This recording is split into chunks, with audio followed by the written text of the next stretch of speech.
Hare Rama, Hare Rama, Rama Rama,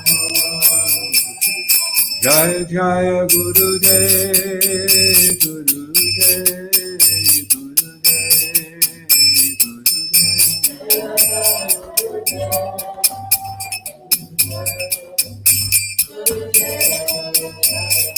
Jaya Jaya Gurudev, Gurudev, Gurudev, Gurudev.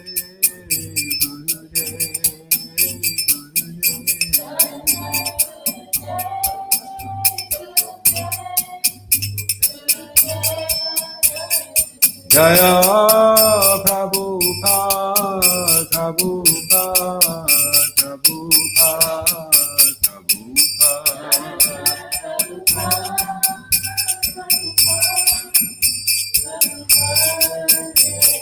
Jaya Prabhupada, Prabhupada, Prabhupada, Prabhupada.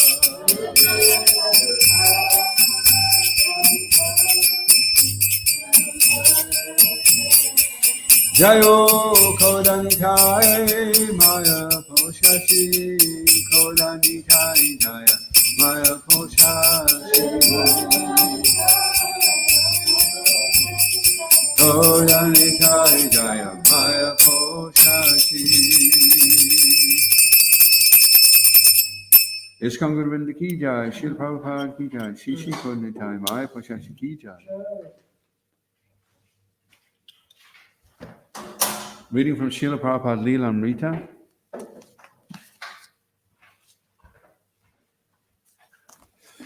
Philadelphia, July 11, 1975. Prabhupada's receptions were usually large, spontaneous turnouts. The temple population would increase greatly just before his arrival in the city as devotees from other centers converged. Except for a handful of disciples, the woman preparing Prabhupada's meal, the men laying down the last towels in his room or working on the Rath Yatra cart, everyone would go to the airport to greet him. At the airport, Srila Prabhupada was accustomed to much fanfare, the rhythmic crash of hand cymbals, the beating of mridangas, and the chanting chorus of 100 or more happy devotees.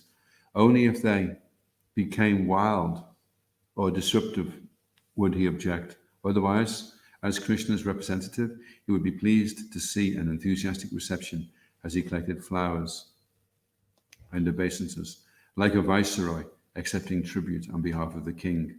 By his grace, the praise and worship was going directly to Krishna. Thus, in Philadelphia, as at almost every airport reception, Srila Prabhupada felt satisfied. With loving glances, he acknowledged the familiar faces of his spiritual sons and daughters. Devotees stepped forward to place flower garlands around his neck, and the reporters also stepped forward with cameras, microphones, and notepads. They had not come to offer Prabhupada devotional praise, and yet they also appeared to be serving him by offering him the opportunity to preach. A woman reporter asked, "It has been said that the Krishna conscious movement is what some people consider sexist or racist because certain propensities for women and for blacks have been defined either by the devotees or the Vedic scriptures. I wonder if you would comment on that." She had spoken rapidly, and Brahmananda Swami repeated for Srila Prabhupada, "She says you give inferior roles to women and Negroes, Prabhupada. We give equal roles spiritually. Materially, one man is servant, one man is master. How can you avoid this? Do you think everyone will be master? No one will be servant? Materially, one is father, one is son, one is master, one is servant, one is man, one is woman. How can you stop this? But spiritually, they are all equal." Srila Prabhupada ki jai. That ties in with the verse today, actually, seeing everybody with equal vision. Lord Rishabdev is instructing his sons. Om Namo Bhagavate Vasudevaya. Om Namo Bhagavate Vasudevaya. Om Namo Bhagavate Vasudevaya. So we're reading from the Srimad Bhagavatam, Canto 5, Chapter 5, which is entitled Lord Rishabdev's Teachings, and we're on text 20. Oh, it's not open. Okay. It's 26. Okay. So I'll just run through the Sanskrit. Savani madishnat yatya bhavad vish charani bhutani sutta druvani sambhavat tavyani pade padevo vivikta drigbhistadyu hara haraname. Well, just as well you can't see that. So if everyone responds, please. Savani, all. Mat dish yat ya. Because of being my sitting place. Bhavadbi, by you. Charani, that move. Bhutani, living entities. Sutta, my dear sons. Druvani, that do not move. Sambhavitavyani, to be respected. Pade pade, at every moment. Va, by you. Vivikta drigbi, possessing clear vision and understanding that the Supreme Personality of Godhead in his Paramatma feature is situated everywhere. Tatu, that indirectly. Ha, certainly. Ahanam, offering respect. May, unto me. Translation, my dear sons, you should not envy any living entity, but be he moving or non-moving. Knowing that I am situated in them, you should offer respect to all of them at every moment. In this way, you offer respect to me.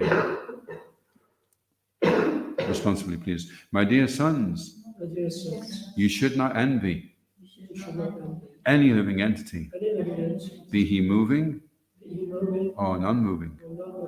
Knowing that I am situated in them, you should offer respect to all of them at every moment. In this way, you offer respect to me.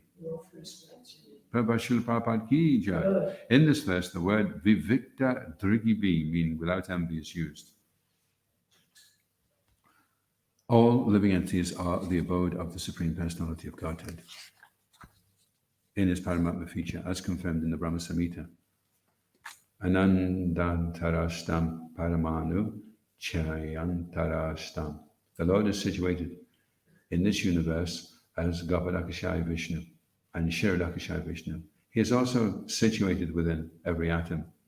According to the Vedic statement, Ishavashyam idam sarvam, the Supreme Lord is situated everywhere, and wherever he is situated is his temple. We even offer respects to a temple from a distant place, and all living entities should similarly be offered respect. This is different from the theory of pantheism, which holds that everything is God. Everything has a relationship with God because God is situated everywhere. We should not make any particular distinction between the poor and the rich, like the foolish worshippers of Daridra Narayan. Narayan is present in the rich as well as the poor. One should not simply think Narayan is situated among the poor. He is everywhere. An advanced devotee will offer respects to everyone, even to cats and dogs. Vijavanaya sampani brahmani gavi hastani shuni cheva swapake cha pandita samadashana. The humble sage, by virtue of true knowledge, sees with equal vision a gentle and learned Brahmin, a cow, an elephant, a dog, and a dog-eater, outcast. Bhagavad Gita, chapter 5, text 18. This samadashana, equal vision, should not be mistaken to mean that the individual is the same as the Supreme Lord. They are always distinct. Every individual person is different from the Supreme Lord. It is a mistake to equate the individual living entity with the Supreme Lord on the plea of vivikta drik, samadrik. The Lord is always in an exalted position, even though he agrees to live everywhere. Srila Madhvacharya, quoting Padma Purana, states, vivikta drishti jivanam dishan yatataya parameshvarasya veda drishti. One who has clear vision and who is devoid of envy can see that the Supreme Lord is separate from all living entities, although he is situated in every living entity. Madhvacharya further quotes from the Padma Puran, Upadayat Paramatmanam Jivebhyo Yapade Pade Vedaneva Chetasmat Priyo Vishnos Tutakshana. One who sees the living entity and the Supreme Lord as always distinct is very dear to the Lord. Padma Puran also states, Yo Haresh Cheva Jivanam Veda Vakta Hari Priya. One who preaches that the living entities are separate from the Supreme Lord is very dear to Lord Vishnu. Om Agyanatimaranda Shyagananjana Shilakaya Chakshuran Militam Yena Tasmai Shri Gurave Namaha Jaya Shri Krishna Chaitanya Prabhu Nityananda Shri Advaita Gadadha Shri Vasadi Gaura Bhaktarinda Hare Krishna, Krishna Krishna, Hare Hare, Hare Rama, Rama Rama, Hare Hare. Vanchikalpa Trubhyascha Kripa Sindhubhyevacha Paditanam Bhavanebhyo Vaishnavebhyo Namo Namaha.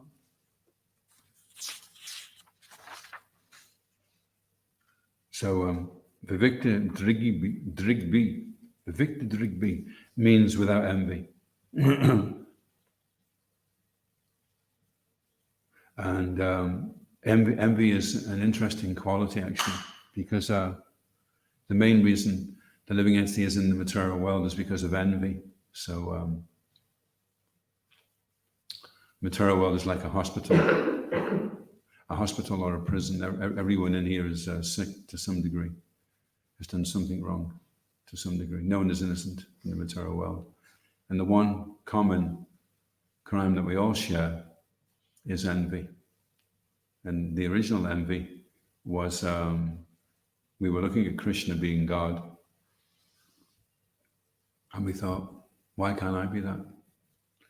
So this is envy. This is envy in its original seed. So the distinction between envy and jealousy is that if I see Javat Prabhu, he has an amazing hat, and I think, wow, I'd like a hat like that as well. It's such an amazing aerodynamic hat. I'll go up the hill faster with that on. So that's just jealousy. But envy is, I decide Javat doesn't actually deserve that hat. I deserve the hat. I'm more. I've got more pious credits. I deserve it more than he does. I'm going to take that hat off him. So that's envy. So jealousy is almost like an appreciation that wow, that's really amazing what he's doing or what he's got. I wish I had that. I wish I could do that. And that could spur you on to ever increasing determination to practice devotional service, and that's fine. And that's why we're in the association of devotees, because there's so many things that others have got that we haven't. Somebody else is kinder, somebody else is cleverer, somebody else is faster. So we can be in amongst each other and we can think, I'd like to be more like this. And then they could be looking at us and saying, well, I'd like to be more like that. So we synergize, and that's very nourishing. But envy, unfortunately, is the opposite. It's a very envy is a type of violence, really. That I want to. I should be the one that gets everything. I deserve everything. I'm the center. I'm the most important. I am the best. Everybody else is inferior to me. So this is envy in its full-on manifestation. You may get the watered down versions so it doesn't look so obvious, but if you trace it back to its original root, I should be the center and everybody else is less than me. Everything should revolve around me. So that's envy. Of course, if you're trying to sell something, if you're running a corporate business and you're producing a product and you want people to buy the product, then to promote envy is a good thing for economic development. Everybody's pushing everybody else out the way. And when everybody else sees that everybody else has got something better than them, then everybody else wants it. And everybody's trying to, they have an expression in this country, keeping up with the Joneses. Don't know if you get that in Brazil. Maybe keeping up with the Padres. So that fuels the whole economic mechanism. envy. And the more you become free from envy, then there's a type of, it's called a sympathetic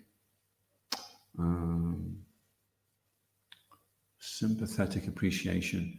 And it's something that you can practice, is you can practice being happy at somebody else's success. Sympathetic appreciation. It's something that we don't generally find ourselves being tuned in to do in Western society. But, maybe we see somebody and they get a really, really nice car. And we think, I'm so happy that that person's got that car, They're going to be able to get around faster. Or they get a nice position. They're in charge of something, or they get some windfall. Some aunt leaves them with £20 million. We think, oh, it's really nice. I'm really happy for him, That's why we have children. That's why Grihastha ashram is a therapeutic. Grihastha is when we get married. So some of our Hare Krishna devotees, they stay celibate their whole lives. And some get married. And the ones that get married, they have no choice other than to put other people before themselves. So that's good. That's good training. You maybe had certain desires that you were not able to fulfill. And you think, okay, well, maybe my children, okay, I couldn't be a top doctor or a top surgeon. I want my child to get the best education, and I want to see him do what I couldn't do, So you become happy to see them successful. So it's a kind of remote happiness. And that's to train us then. Well, why don't we just do that for everyone? Why don't we see everyone as part of our family? And we can be happy that everyone else is happy. Anyway, that's the difference between jealousy and envy. Any questions about that?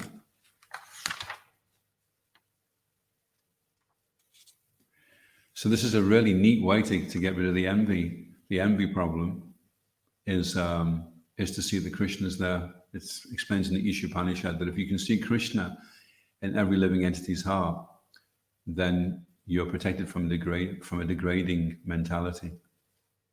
So you're able to associate with people without becoming degraded by envy. And the way to do that, to safeguard against that tendency, is to see that he is a walking temple and that Krishna is inside him. So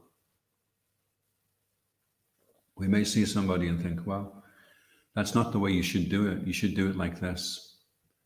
But he's doing it the way because of the way he is, the way he's been made in the first place, and the way he's been conditioned by the material energy. Then at the present state of affairs, this is the best he can do with what he's got. So nobody can be themselves better than themselves. And you may think, he shouldn't be doing it like that. He should be doing it like this. So then we try to show the person how to be better than they are, but they're doing the best that they can. Of course, there is ways that we can help people. And in the same way, we wouldn't like it if somebody said to us, the way you're being you isn't very good. You should be you like this. But no one knows better how to be you than yourself. So you should just be yourself. And then if people like you for that, and then they're your friend, then you have some real friends that. Whereas people that like you only because you have a good profile, good Facebook profile, and as soon as you don't have that anymore, then they don't like you. So they never really knew who you were, the real you. You may not even know who you are yourself. I was watching a TED presentation by a model. And she shows you these pictures of herself. And then she shows what she looked like after the shoot. And she says, actually, this picture isn't me. This is the industry, the photography industry, the advertising industry, the big corporations that want to sell their product. They've produced that, but that's not me. This is what I'm like. And that's what they've made me look like. So it's not actually me, you see. So it must be even more difficult for people that are film stars and pop stars and models to find out who they really are, because they're getting an image of themselves imposed upon themselves. I think George Harrison was saying like that. They were looking at this poster advertising the Beatles, and they were thinking, that's not us. This is us. We're 4 guys from Liverpool. We're 4 Scousers. And then there's this poster of them looking really cool, And it wasn't them, it wasn't real, but it sells records. So we can get caught doing that, trying to be somebody that we're not, to try and keep other people happy, rather than just being who we are. Because that's quite a big subject, how to be who you are. It's called your swoop, your original position. And that's something which comes over a period of time as you start to become what your real nature is, which is no longer covered. Anyway, if you see the living entity as a temple, a walking temple, and the Lord's inside, then you'll be less inclined to be offensive toward the living entity. You'll be trying to help them and appreciate them. You can show them the 5 A's. Do you know what the 5 A's are? Attention, appreciation, acceptance, affection, and allowance. Allowance in the sense that you try to facilitate them. You try to help them in some way, you know? So it's not like you're just saying, okay, I allow you to do that, but you step in to try and help them achieve something that they're trying to achieve. Everyone's actually looking for the 5 A's, and everybody is also looking to show the 5 A's, because if you show attention and acceptance and affection and appreciation and allowance, then that's very nourishing for yourself, and it's also very nourishing for the person that you're synergizing with, you're interacting with. Rupa Goswami refers to it as the 6 living exchanges. It's the same thing, giving and receiving gifts, revealing your mind in confidence, inquiring confidentially, offering food, accepting food. This is the Vaya medium for expressing affection and appreciation towards each other. And that's actually what we should be doing all the time. Okay, how am I going to do this? This is a situation here. This person doesn't look very like a person who's going to be very easy to appreciate and accept. So there you go. There's a challenge for you. How am I going to do that? So I can touch the person's heart and spread that love and affection. The world is full of resentment and hatred, and the more we forgive and the more we show compassion, the more we change the world. Each one of us can change the world just by the way we are. We can change the world by changing ourselves, partly because we're a part of the world, and partly because everybody else changes when we change. So you think, well, since I've been more compassionate, all these people that used to seem really horrible to me, they don't seem so horrible anymore. So they say every argument that you were, every argument that you ever had, you were always there. So any argument you had with anybody, you were always there. So you also had a part to play in it, you see. And you can change your story. You can change the way you feel about something. Somebody may make you feel in a certain way, and that's not their fault. That's your fault. How you feel is up to you. It's your choice. Anyway, this is really good because you can override a lot of things. If you can go around seeing that the Lord is in everyone's heart.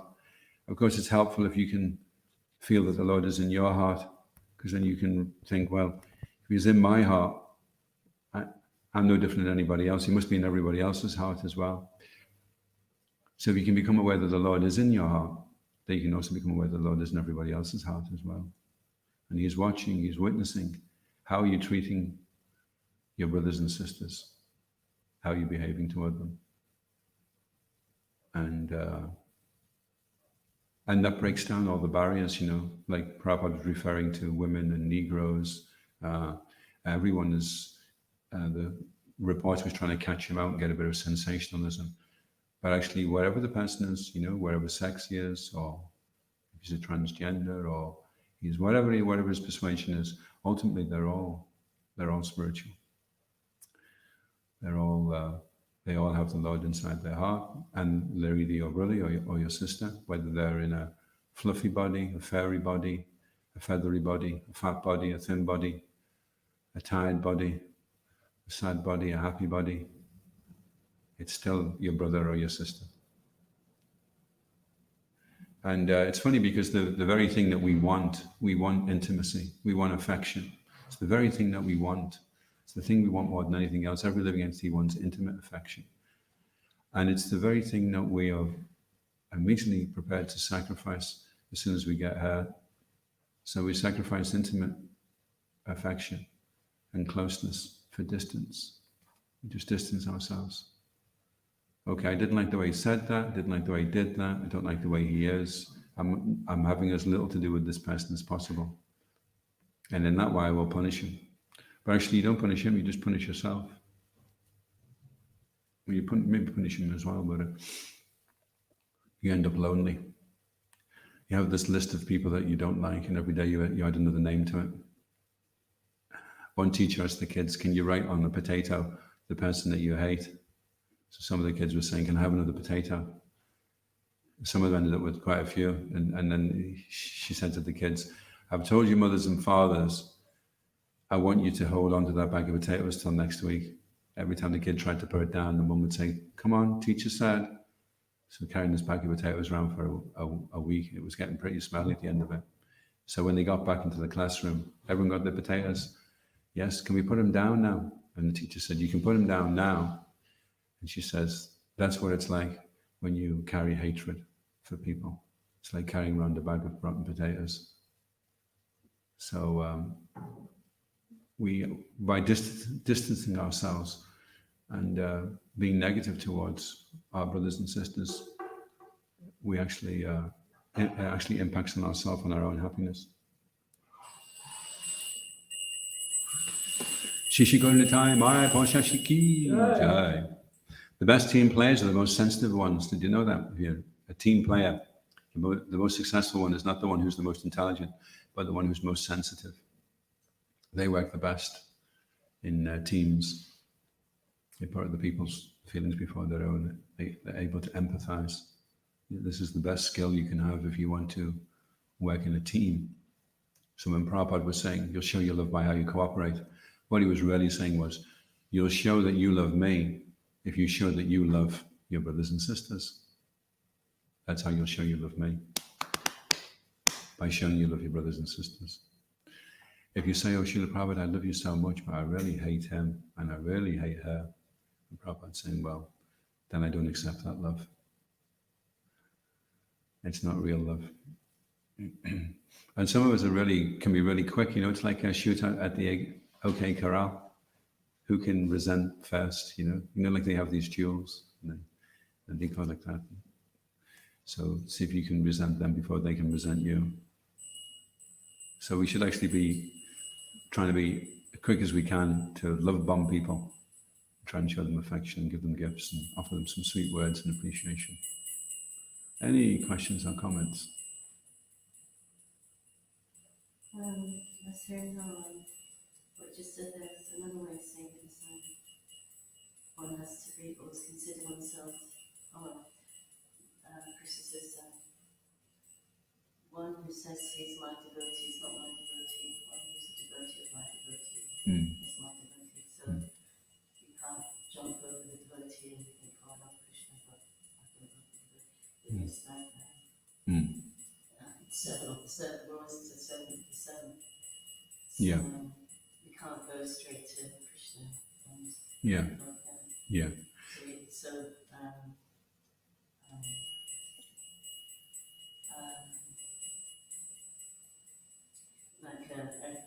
back to Chaitanya, just saying that treat every encounter with a devotee as if your spiritual life depends on it. Because it does. Krishna's watching and seeing how we're treating that person so he can, and it's like a test. And by that, passing that test means we become more qualified. Yeah, there's a story actually, basically what Mother Brinda was saying, for those that didn't catch that online. Is there anybody online?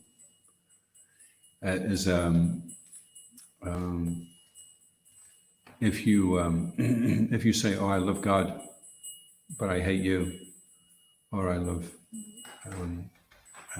my spiritual master, I love my guru, but I don't love you, then you're trying to push aside what you consider annoyances, and you're just going to go ahead now with your loving relationship. But the living relationship is based upon how you're treating all the people that you're coming in contact with, not just devotees, all living entities. And there's a story. There's a boy. He had all divine qualities, and he was about to take birth. And an angel said to him, "Is there any? I mean, it looks like you've got everything, but is there anything that you'd like to polish up on?" And the boy says, "Well, I think I'd like to be more forgiving." And the angel says, "Well, I'm going to incarnate as your enemy." And the boy said, "My enemy? How come?" And he says, "So that you can learn forgiveness." So if people come our way, they can be our teachers, and we can change our story. We can change the story from somebody being in which we're a victim, and we can change the story to becoming a victor. We can go from victim to victor.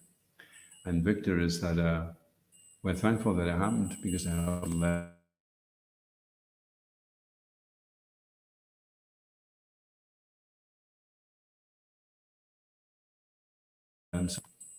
sounds good on paper anyway. But putting it into practice. But putting something into practice means we may not be so good at it. Like I've just got this new bow, compound bow, so it's quite strong. And I strain myself a little bit the first time I'm using it. But the next time I use it, I'll be stronger. And then the next time after that, I'll be developing muscles that haven't been used for a while. So I'll get stronger again. So practice is like that. So don't worry if you're practicing if it doesn't all turn out perfectly the first time. Just continue practicing. Do you have a Vasi, Prabhu? Just in that regard,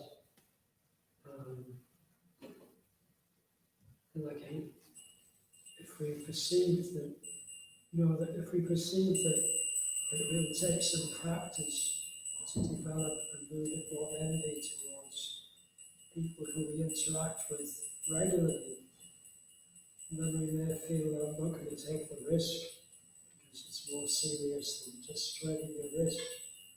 It's actually. So you avoid people? Yeah. So just so everybody catches that. Is there anybody online? 4 people. 5.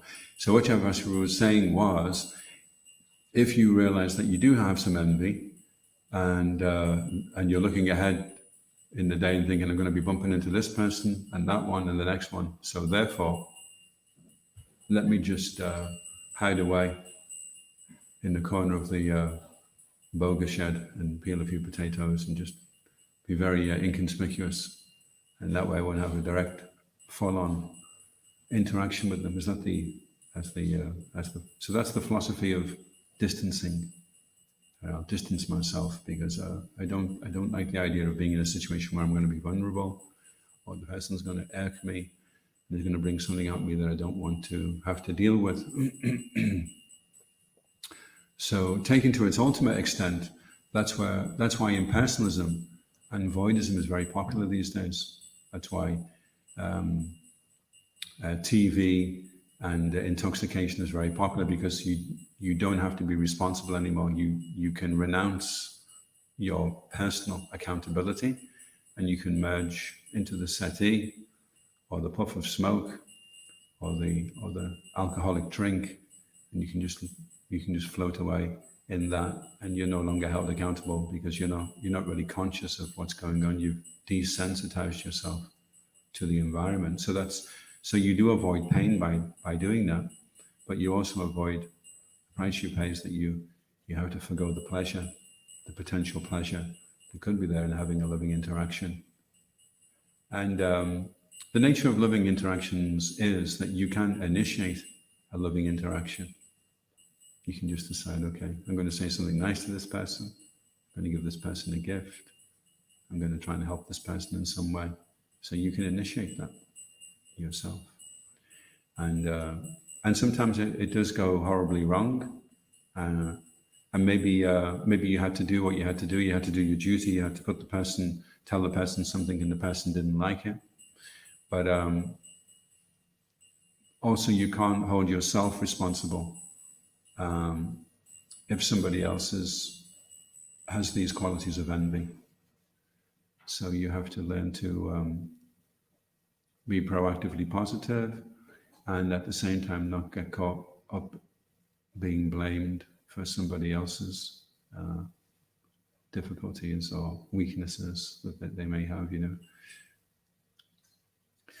If you're a well-wisher and you're trying to do the person good, then and he does do something to you, and you don't feel any negativity toward him when you see him the next time, you still feel okay toward him, you're still well-intentioned toward him, then at least you know that you've done your part, you've forgiven him, and how he wants to conduct his life and navigate his way through the material world is up to himself. He may not ask for any help, you see. He may not feel he needs any help. So sometimes you have to just pray for the person, pray that everything goes okay, everything works out for him, that he gets the realization that it would be nicer if he was to behave like this instead. They say that they've done tests that if you don't like a person, but you still do nice things for them, you say, oh, what a wonderful hat you've got, and you made a nice meal the other day that was really nice, but underneath it, you still hold ill feeling toward the person, and even though what you're doing externally looks okay, the person will still communicate to the person that you don't appreciate him. So that's something you have to work on. You have to try and change your story. If you have a story about somebody which isn't so good, then you have to change the story. You can make an excuse for him as well. Like one lady was slapping a child, an 8-year-old boy, and this man came up and said, I'm going to report you for slapping that child. But somebody else had been there, and he'd seen that the child was just about to walk off a cliff. And so he commended the mother. So it was the same event, but two different stories. So you can change your story by just taking other things into consideration. So that if you're feeling, Prabhupada calls it fear of a personal identity, and the conception of void, which comes about due to being frustrated. So if you get very frustrated, then you could want to put yourself in a situation where you don't have to, because it is our responsibility to be personal with people, and it can be difficult to do that. Actually, it's an austerity to do that, to be personal. It's easy just to, if you see them coming, you think, oh God, it's him again. I'll just pretend I'm on my phone. I'll just go this way instead, so I don't have to bump into him. So we have to try and see if it's having some effect upon us, then that means it's our problem, because we shouldn't be feeling any other way than affection, compassion, and being the person's well-wisher. So he's doing us a favor if he's helping us to see that we have these things. Maybe if we were on an island, we could be on an island and we could choose the people we wanted to be on the island with, and anybody we didn't want on the island, then we, in fact, in one sense, that's what we do. We have our own island, and we're in the island, and we only allow people on the island or into our lives that we feel are going to be okay. So the idea is how to be a member of an international society for Krishna consciousness, and that we have a lot in common. Actually, we all believe in karma. We all believe in offering our food to Krishna. We all believe God is a person, and as it says in the Padma Purana, we preach that the living entities are separate, and also that we see the living entity and the Supreme Lord is always distinct. And we're all dear to the Lord because of that. So we're all on the same page, really. So we have a lot more to celebrate about what we have in common than we do to have to fight about. And it's funny because you may get on really well with somebody who doesn't see the living entity and the Supreme Lord as distinct, and who doesn't appreciate people preaching that the living entities are separate from the Supreme Lord. But on a superficial level, you may get on with the person really well. He tells some really funny jokes, and he used to like the same bands that you did before you were a devotee. But if we can go a little bit deeper and see, I'm here in amongst people, very rare people, that have accepted these things, these philosophical things as truth. You know? So if we could tap into that, then we could have we would have nice interactions with everybody. We brush aside the superficial conditionings and go deeper. Okay. People are like mirrors, so what you put out to them is what they reflect back to you. That's why Sankirtan is very good. We approach people with Srila Prabhupada's books, complete strangers, and and how they react to us is because of how we've approached them. And one day I was with a devotee, and he was on the other side of the street in Glasgow on Byres Road, and he came over and he said, Prabhu, this side of the road, I'm getting all the crazy people. They're just absolutely nuts, some of the people. And I said, oh, this side's amazing. I'm meeting some brilliant. He said, would you mind, Prabhu, if we swapped up? So I went on the other side of the road, and he went on my side of the road. And half an hour later, he comes over, he says, Prabhu, he says, they're all going onto the other side of the road. They're all crossing over and coming onto that side of the road, you know. So do you want to go back? I said, I've just met a very nice guy, just gave me 20 quid. He's going to come along to the temple. He's took beads. Do you want to go? Yeah, I'm going to go back on that side. So he went back on that side of the road. I went back on the other side of the road. And then I think he realized what had happened, because end of the day I said, how was it? And he wasn't going to say, you know, they've all gone back over on the other side. So he was just like, oh, it was okay. So how you approach people is how they react. People are mirrors. So you can approach people. You know, Srila Prabhupada was very charming. You could see people melt in his association, which may have been confrontational if a devotee was, you know, speaking to them. A young devotee was speaking to them. It may have been quite controversial and quite confrontational and a little bit messy. Prabhupada was able to kind of communicate to the person that I want nothing other than just to help you. If the person feels like that, then they're more inclined to want to accept it. Just like you're okay at letting a surgeon cut you up, but if somebody just jumps out with a scalpel and says, "You want an operation?" you wouldn't be so inclined, you know. If the person's qualified, you can trust them. So that's what we were hoping to do is put deposits in our emotional bank accounts between each other, so that the account is very deep. So that even if we do one or two things at times which are a bit annoying, then it just becomes ouch and oops. The person who's annoyed says ouch, and the person who annoyed him says whoops, and then we just get on with it. We just carry on. There's no resentment there. There's no hard feelings. It's just a quick ouch and a quick oops. That's what it should be like. And we've come from a materialistic society where we've been trained from a young age, and also by our parents actually, to behave in a certain way. So we're trying to retrain ourselves. This idea you're talking about if you're hurt, you express that, and then the other person is kind of ouch. How do you approach that if it's like someone that's senior that's hurt you?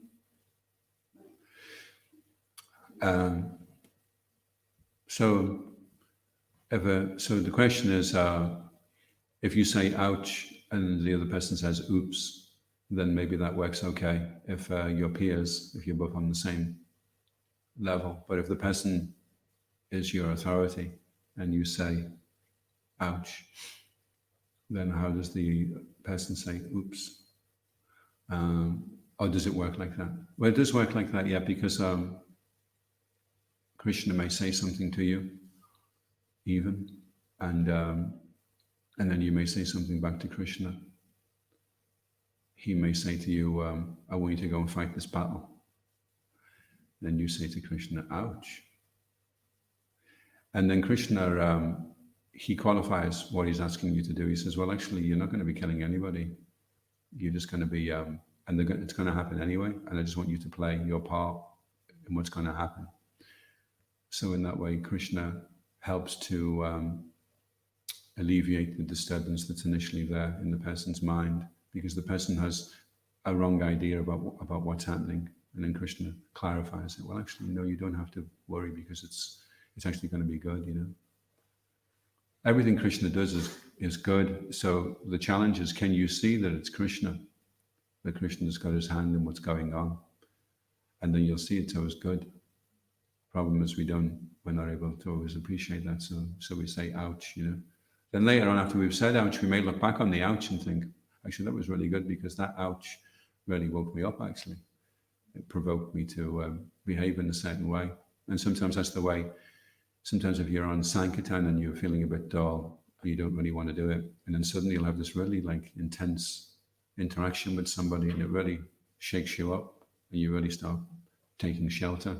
And it's just like being poked to provoked to assert the intensity of devotional service that's needed, you know, to get you through. So sometimes we need that, because we get a little dull, we become a little lethargic, a little comfort seeking, and we just have our little bubble that we're in. So Krishna has to come along and burst the bubble sometimes.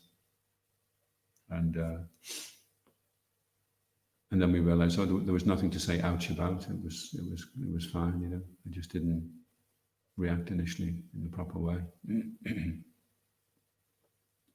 And also, ouch is you just saying, if the person says he's your authority, and he says, I want you to go and do something, and you say, oh, but I didn't get much rest last night. And so you're responding, and then he says, oh, really? Oh, sorry. Okay, so then maybe you should take some rest first, and then just do this, you know. So that also should be there, because otherwise, if you just don't say ouch, and you feel hurt by it, and you go off and do it, but you're doing it in a resentful way, or in a sad way, and you feel discouraged, then that doesn't look good to anybody else who sees it. Everyone that's looking on us has to see us as the perfect society, and we're all happy, we're all pushing on, and we're a loving family. We care for each other. That's what it should be like.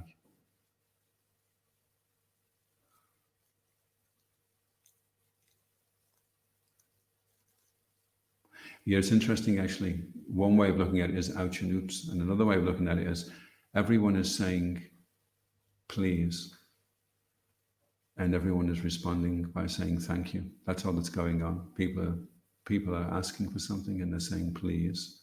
I mean, they may be doing it by throwing a bomb over your wall, but what they're really asking for is they have a need that wants to be fulfilled, and it's their way of expressing it.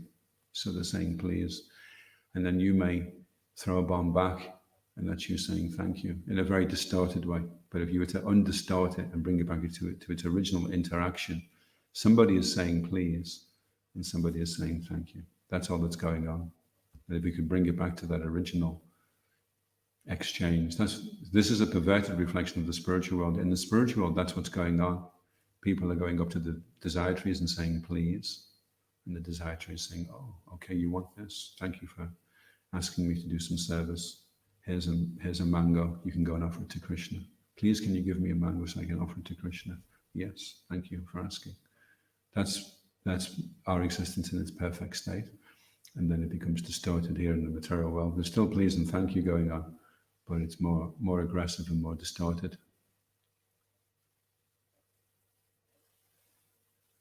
Okay, I'll finish there. Iskon Guru Vrinda ki, Shil Prabhupada ki, Gaur Premanandi, Hari Hari Bo. All of you ki jai.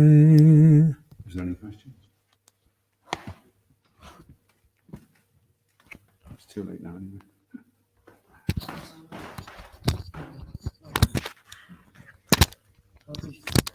You turn it off. Hold on.